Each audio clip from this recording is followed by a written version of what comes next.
домог үргэлжилүүлэх сэт.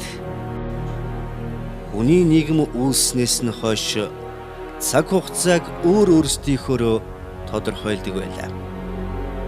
Хүчирхэг гүрнүүд өөр өөрийн эзлэн суусан газар орныхоо хэмжээгээр ертөнцийг тодорхойлдог байсан юм. Хоёр мөрний сав газрын Перс, гайхамшиг соёл иргэншлийн ундраг Грек, Ром, эртний энэтхэг хятад гэдэл. Лев Гумилев түүхэнд монголчууд шиг эхэд түүхийг нь хүчээр мартагнуулсан ард түмэн байдаггүй гэж хэлсэн нь бий. Хамгийн наатадын жишээ гэхэд миний хойно оюутан байгаа сурж байхад чинь Оросууд өөрийнхөө түүхийг заахад скифүүдээс эхэлдэг байсан. Тэр Оросоор үл скиф гэж хэлнэ л дээ.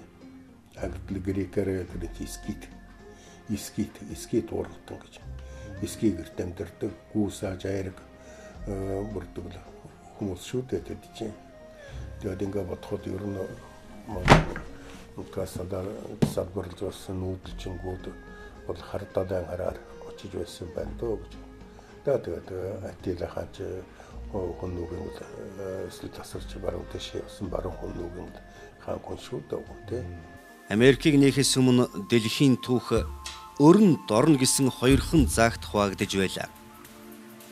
Дуу Азийн нүүдэлчид хүнжүүлсэн тэр асар удам газар нутгийн соёл иргэншлийг өрнийх нь нээхээс өмнө гайхам соёл иргэншил цогцолж байсан.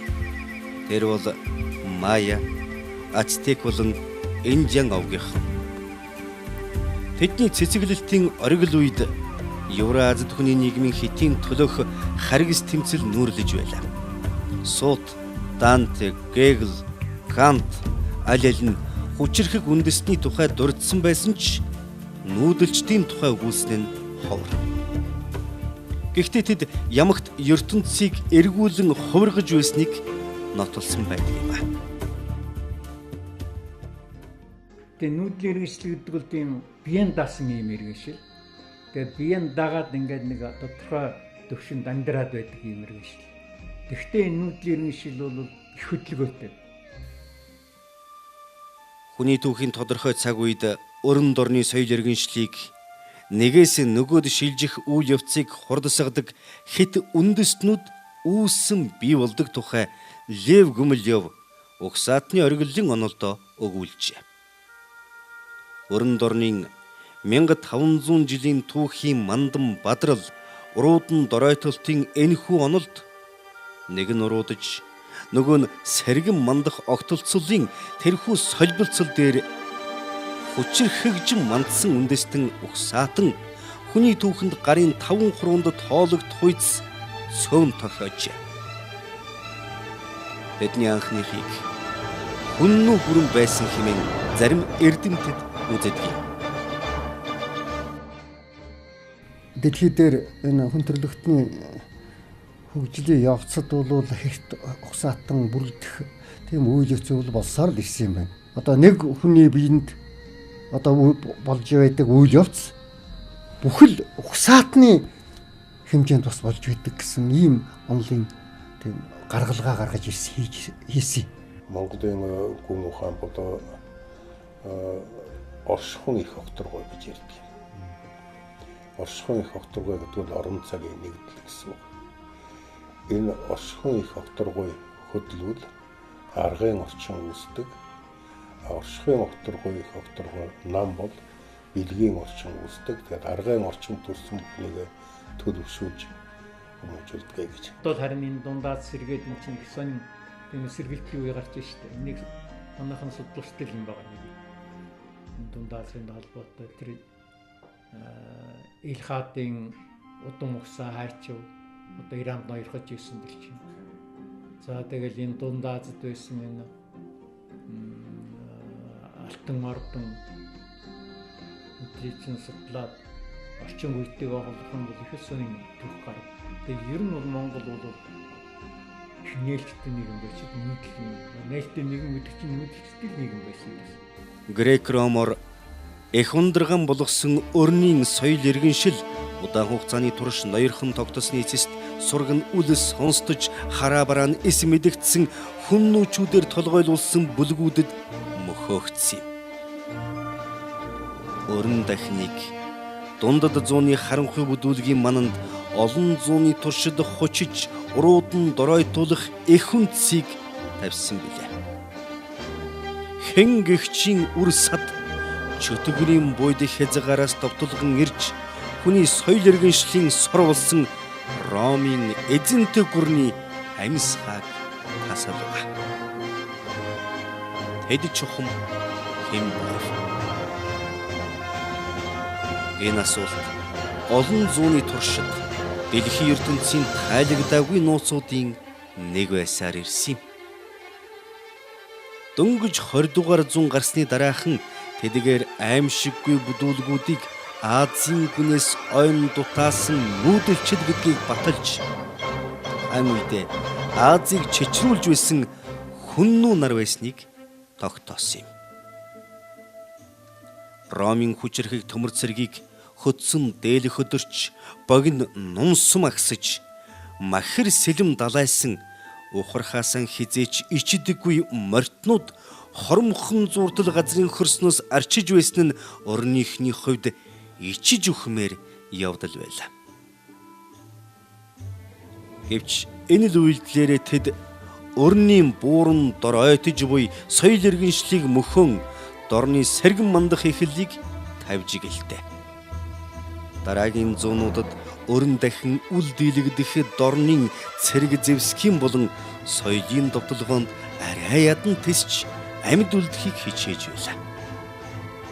Хүний түүхийн онцгой цаг үед торойн мандаж богино бус хугацаанд дэлхийн ертөнцийг хяналтандаа байлгаж чаддаг хэт үндэстэнд Төв Азийн хүннүү Монгол элсэн цөлөөр явагч Араб хожимо олон үндэстний нийлмэл Америкчууд тооцогдох болсон. Соёл иргэншилийг нөгөөд шилжүүлэгч энэ алдрыг хоёрынтой хүртсэн нь чухамхүү Төв Азийн нүүдэлчд байсан гэдэг нь нэг үндэстэн байтугай нэг нь тэрийн хүмүүст үл тохиох агваа их хөл тохиоллоо. Ахаад л тэд хэм байв. Одоо ингээд хятадаар ди гэж нэг үсгээд нэг юм. Дигээр нэг бэвгэр. Ингээд энэ чахны доош юм байна. Тэгээд тэр хятад юу ч нэг дүрсвч юм чи өөр ямар нэгэн хорч байхгүй. Чи одоо Менгүү гэдэг чинь дэртний Бадар эртний Бардал гэсэн гэдэг тийм л утгыг дээр хэлдэг шүү дээ. Гэтэл тэр ди үсгүүд юу гэдэг хөхтэй зэрэг ерөөсөө эртний авраг гэсэн авгийн нэрээ гэдэг. Тэгээд тэрнийг ингээд мөсгөөд авах нь өөр Монголын эрдэмтэд нэг юу хийсэн байдаг. Хүннүүгээс өмнө энэ Монголын нутаг дээр оршиж байсан улсуудыг бол хүннүү хэлээр бол Диан гэж нэрлэдэг. Тэгээд Диан гэдэг нь бол одоогоо хятадын хэлээр Тян гэж үлдэж байна. Тэр нь бол тэнгэр гэсэн үг. Тэгээд Диан гэдэг хүннүү хэлээр бол тэнгэр гаралтан гэж хэлдэг гэж. Тэгээд тэнгэр зуртан тэнгэр гаралтан гэж. Тэгээд тэрнийг сүүлд нь хэл товчлсаар байгаа Диан гэдгийг динглэм болгоод тэгээд сүүлд нөгөөх нь зүйлдээ явсаар байгаа дийчүүд болоод монголчуудууд тэр дийчүүд гэдэгтээ хамарч явдаг юм шүү дээ. Тэднийг хэн торхирэн ертөнцийг засгал гэсэн болоо гэсэн асуулт гарч ирв. Төв Азийн тэгш өндөрлөгийг эрхшин эзэгнэгчид тэд тэнгэрийн эвгээлтэй ард түмэн байлаа.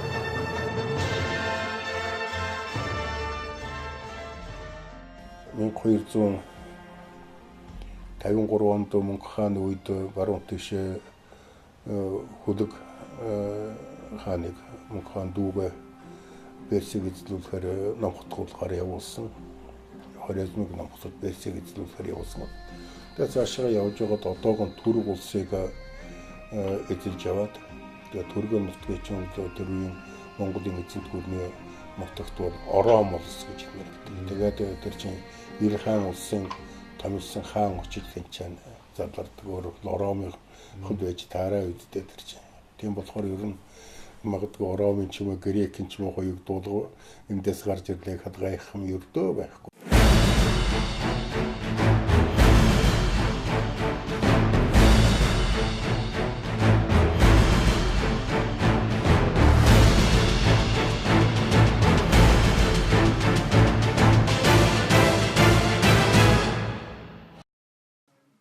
Монход Тэнгэрийн хүчин дор их Монгол улсын далай хааны зарлиг ил болгон иргэн дор хүрвээс бишэр түгэ аюу тугай. Тэд хэн бэ? Нэр усч асуулгүй, энтэйх хүсэл зоригийг минь асуулгүй. Асуулгүй. Тэнгэр бурхны нэрийн дор надаас яласуух. Тэд хэн бэ? Суудлын харизма.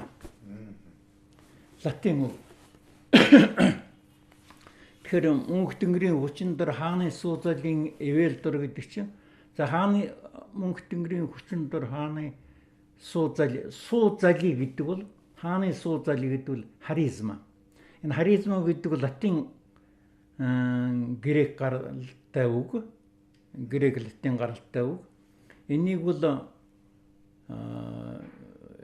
орчуулгатай ерөөхон тэнгэрийн хишиг, тэнгэрийн бошиг юу God's bless гэж.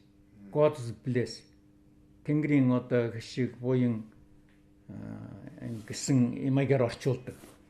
Тэгэхээр энэ бол одоогийн энэ улс төр судлалын нэг том судалгатун оны хэсгэлтэй харизма гэдэг бол Орон цагийн тохиолоор энэ бүрэн үүссэн юм аа. Энэ дэлхийн гэж өөрчлөгдөж байна гэсэн философийн утгыг зааж байгаа. Орон цагийн эрхшээд, орон цагийн нөхцлөөс үүссэн бүхэн бодо юунд ч дийлдэхгүй шүү дээ тэр чинь. Тэр өөрийнхөө сүр хүчийг илэрхийлсэн ийм гүн утгатай үг л гэж ойлгох юм шиг дээ. Тамганы ихний үсгүүд энэ шүү дээ тий. Тэд хэн бэ? Хэн байгаад энэ дэлхийг захирах хэрэгтэй гэж. Грекийн сударт өгүүлсэнчлэн нэгэн цагт хүчрэхгүүдийн эрен. Тэр цагт нүглийнх өмнөөс хүмүүс уйлж буйныхаа төлөө багтан баясах тийм цаг ирнэ гэж. Сударт өгүүлсэнчлэн энэ цаг иржээ. Загалмайтнууд лалынхантай зууралд нь тэмцэлдэж ертөнцийн хаяа хэрхэг хаавэдгийг үл ухаарах саарал самун тулаантай тэмэл нэгэн цаг үе. ертөнцид хүчрэхэг нь хэрэгтэй байлаа. Нэг талаагаас нөгөө талаад хүчрэхэг номынхаа эвшээлгийг үл сатааруулж газар дэлхий зөвхөн миний бидний юмаа гэж тунхаглах зоригтой ард түмэн хүний түүхэнд гарч байсангүй. Персийн Бари, Ромын Юли, Македоны Александр гээд хүчрэхэгт мөрөөдөгч бүхэн үүнийг хүсч байсан. Миний өвөг дээдэс үүнийг хийсэн. Ахны урсад бит.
Гэгэн Паулийн судрын цөөн цагийн ишүүлийг аваад ирдэ.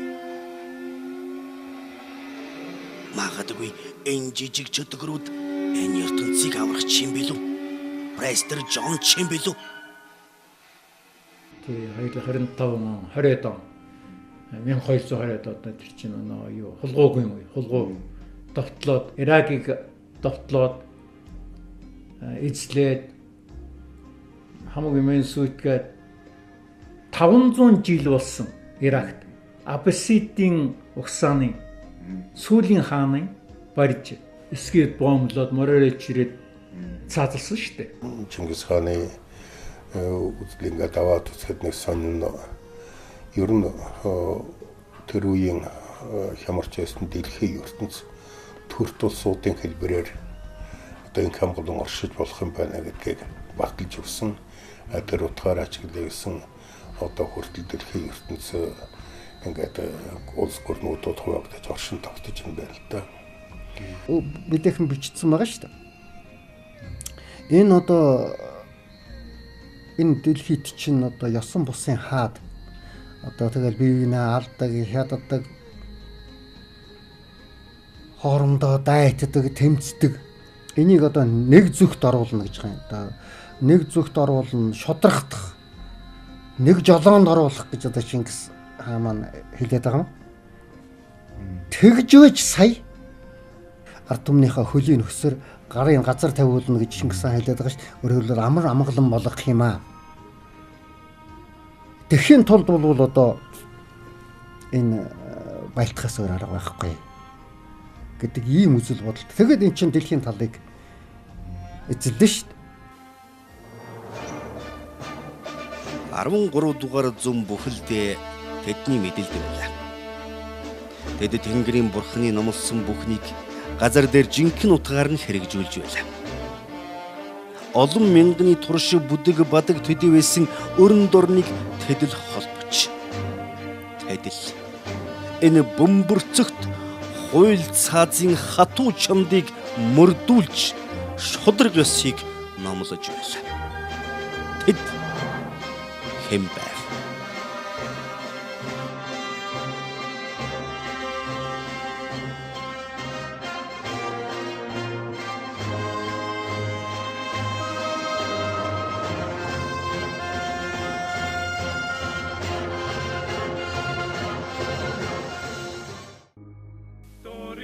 Папыг айлгсан захидлыг хөргүүлсэн Монгол элчидийг удтал хүлээлгэв.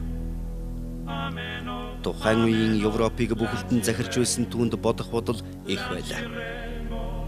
Загалмайтнуудын ертөнцийг тэрж шигтэн чичрүүлж байсан арабуудын өмнө зогсох хүчтэн түүнд хэрэгтэй. Гэхдээ нэг чоныг нөгөөгөөр нь солих папад ашиггүй. Тэдний элчийг хэрхэн буцаах? Чухам яач? Мөнх Тэнгэрийн хүч гэж юу юм бэ? Тэр хүч гэдэг нь бол эрчим хүчийг хэлж байна. Өөрөөр хэлбэл энэ сансар окторгоос энэ одоо хязгааргүй их одоо цэлгийж байгаа энэ Тэнгэр орноос ч нь бол эрчим хүч ирж шít. Энэ нь бол одоо шинэ тухайд батлагдсан зүйл. Одоо ямар гаригаас ирж гэнэ үү гэж одоо энэ эрчим хүч одоо эрдэмтэд бол толгоогоо нэлээд гашлахсал да. Тэгээ саяхан одоо Америкийн эрдэмтэд бол одоо би нэрийг мартаад байна. Энэ Тэнгэрийн задлаг гэж шít. Тэр Тэнгэрийн задлалд байгаа тэр од Евро дэлхий рүү хамгийн хүчтэй эрчим хүчээ цацдаг юм байна гэсэн ийм дүгнэлтэнд хүрсэн байна л. Тэгэхдээ зэрэг монголчууд тэр 13 дугаар зуунд тэр дээрээс эрчим хүч ирж байгааг мэдж гисэн. Одоо Германы түүхч Майкл Браудны бичсэн сайхан ном байдаг Чингис хааны өв түүний залгамжлагчид гэдэг. Тэгээд тэр номд бичснээ харж байхад бол ер нь одоогийн Евразийн орон зайн бүтэц улс гүрнүүдэд тогтолцоо бол Чингисийн төрт үзлийн үргэлжил юм шүү дээ. хятад бүр одоо ингээд төрөн гэхдээ ч тэргээд 10-аад улс гүрнээс нь тогтож байсан сүм улс, алтан улс, сүм улс нь өмнөд хойцон улс, тангад үүдгээд тэгэл би нүхний чинь нэгдгэсний хүчинтэл одоо ингээд хятад хөрөнгө тогтож байгаа жишээ тийм. Орос хөрөнгөтэй чинь зэрэг за тэр үед хуваагдаж байсан нөгөө Вангунгийн эзэмшил нутгаар нөхмөл 62 Вангунд хуваагдаж хоорондоо бас зөрчилдөг, тэмцэлдэг юм байсныг нэгдгээд тэгээд Орос хөрнө тэгээд нэг Чингисийн үзэл санаа бол одоо хүртэл ингээд дэлхийн ертөнцийн бүт харилцаанд бол нөлөөсөөр амьд оршсоор явж ирлээ шүү дээ. Тэдний эзэн нь хэн бэ? Хэн тэднийг нааш нь турхир ханав?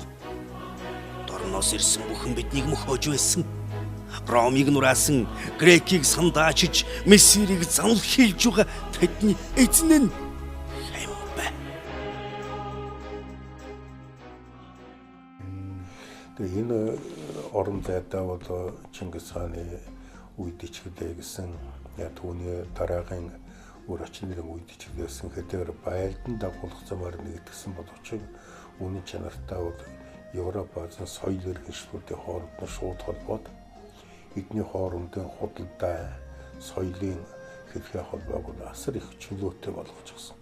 Энэ утгаараа өнөөдрийн Евразийн энэ удам орон зайд амьдарч байгаа улсуудын соёл иргэншлийг бүтээсэн гэж хэлж байна. Орон дорныг чичрүүлсэн тэр айхтар намхан пагдгар Гумилёвын хэлсэнчлэн урт дурын сонирхолтой эрэмгий залуусын эзэн нь Тэмүүжин байлаа. Тэд гайхамшигыг бүтээсэн. Орон далайн уснаас ундаалсан морд нь дорн далайд цангааг нь тайлж байлаа. Тэдний өмнө торхот торон үл уул даваа өтгөн ширэнг тайварлаа. Тэд эзнийхээ сургасанчлан хүнийг эзэлий химээвээс биеийг бус сэтгэлийг эзэл химээгээд зүрхэд зоргон чангадгаж байх. Монгол химэн зориглон хэлэх ухсаатан бүхэн эдүгэ энэхүү бөмбөрцгийн уужимд буй. Ухаан яагаад Чингис хаан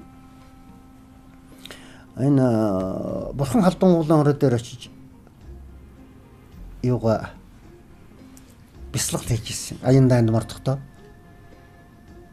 гэдэг асуулт. Тэгээд 3 хоног бяцлалт хийгээд за би ялнаа. Монголчууд ялнаа гэсэн ийм итгэлтэйгээр аян дунд морддог. Гэсэн тэгээд очиад ялж ийсэн. Тэгтээ зэрэг тэр одоо газараас гарч шүүрч байгаа их эрчим хүч.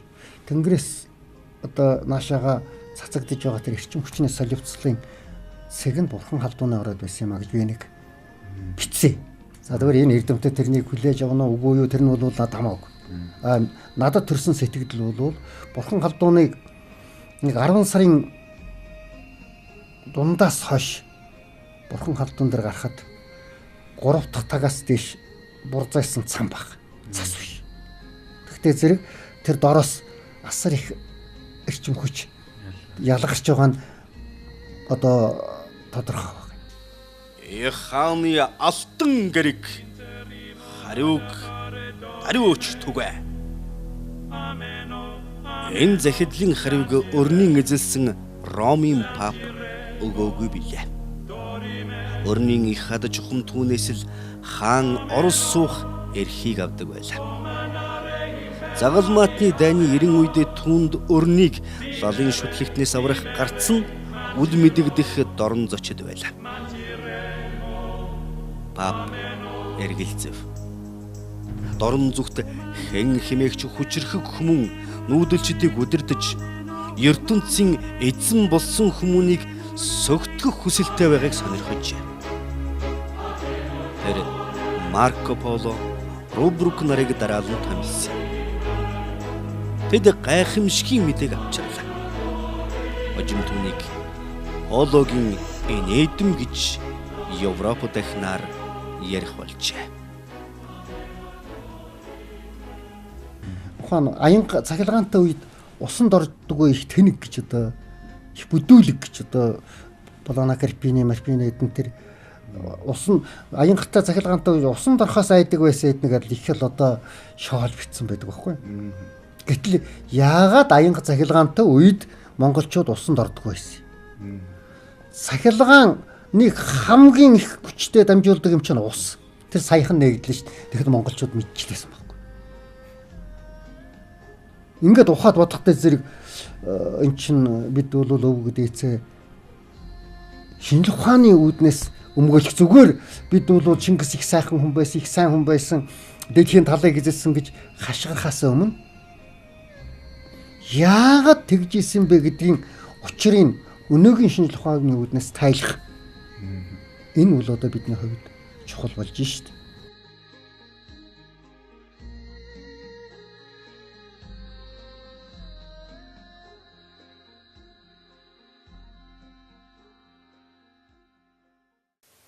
Японы эрэгт далайгаас монголчууд гарч ирэн шүү хэмээх өлгийн дуу байдаг байхад Алс орнуудын Краков хотод тэрхүү аимшигыг цуурайлан сүмийн хонхон тухайн цагт тухайн минутанд ангиндаг гэлээ.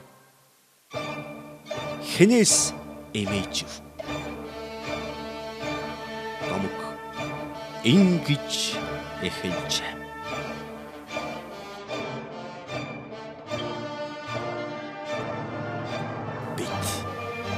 Томог үргэлжлүүлэхсэд.